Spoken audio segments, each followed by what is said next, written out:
जय श्री श्याम दोस्तों, आस्तिक कहानियों में आपका स्वागत है। माघ मास महत्तम 16वां अध्याय।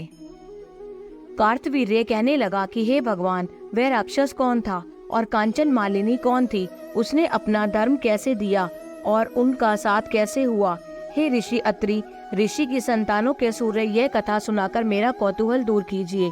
तब दत्तात्रेय जी कहने लगे कि राजन, इस पुरातन विचित्र इतिहास को सुनो। कांचन मालिनी नाम की एक सुंदर अप्सरा थी जो माघ मास में प्रयाग में स्नान करके कैलाश पर जा रही थी। तब उसको मार्ग में जाते हुए हिमालय के कुंज से एक घीर राक्षस ने देखा। उस सोने जैसे तेज वाली, सुंदर कटी वाली, बड़े बड़े नेत्रों वाली, चंद्रमुखी, सुंदर केश और पीन पयोधर वाली सुंदर अप्सरा को देखकर उस राक्षस ने कहा कि यह सुंदरी कमल नयनी, तुम कौन हो और कहाँ से आ रही हो? तुम्हारे वस्त्र और वेणी भीगी हुई क्यों है? तुम आकाश मार्ग से कहाँ जाती हो और किस पुण्य के प्रताप से तुम्हारा शरीर ऐसा तेजस्वी और रूप ऐसा मनोहर है? तुम्हारे गीले वस्त्र से मेरे मस्तक पर गिरे हुए एक बूंद जल से मेरे क्रूर मन को एकदम शांति प्राप्त हो गई। इसका क्या कारण है? तुम बड़ी शीलवती प्रतीत होती हो, इसका कारण मुझसे कहिए। अप्सरा ने कहा कि हे राक्षस सुनो, मैं काम रूपिणी अप्सरा हूँ। मैं प्रयाग में संगम में स्नान करके आ रही हूँ, इसी से मेरे वस्त्र भीगे हैं। अब कैलाश पर जा रही हूँ, जहाँ पर श्री शिव निवास करते हैं। त्रिवेणी के जल से मेरी सब क्रूरता दूर हो गई, जिसके पुण्य के प्रभाव से मैं इतनी सुंदर और पार्वती जी के प्रिय सखी हुई। जो आश्चर्य देने वाला उदाहरण मुझसे ब्रह्मा जी ने कहा था, सो सुनो। मैं कलिंग देश के राजा की वैश्या थी, रूप लावण्य और सुंदरता में अपूर्व थी। मेरी सुंदरता पर सारा नगर मोहित था और मैंने अनेकों प्रकार के भोग भोगे। अनेक प्रकार के वस्त्र और आभूषणों की घर में कोई कमी नहीं थी। कई कामी पुरुष आपस में स्पर्धा ही से मृत्यु को प्राप्त हो गए।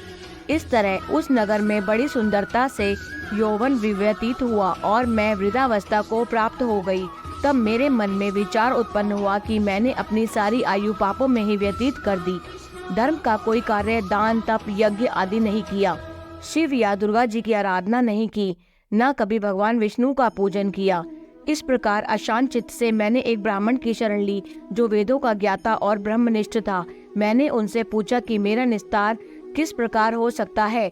महाराज, साधु सज्जन अच्छे और बुरे सभी पर दया करते हैं, इसलिए मुझ दीन पर भी कृपा करके मुझ कीचड़ में डूबी हुई को पकड़कर उबारिए। क्षीर सागर क्या हंस को ही दूध देता है, बत्तख को नहीं देता?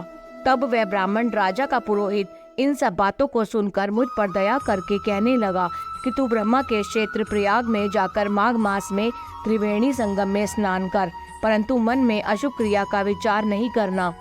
पापों के नाश के लिए महर्षियों ने तीर्थ स्नान से अधिक और कोई प्रायश्चित नहीं बतलाया। प्रयाग में स्नान करने से तू अवश्य पवित्र होकर स्वर्ग को जाएगी।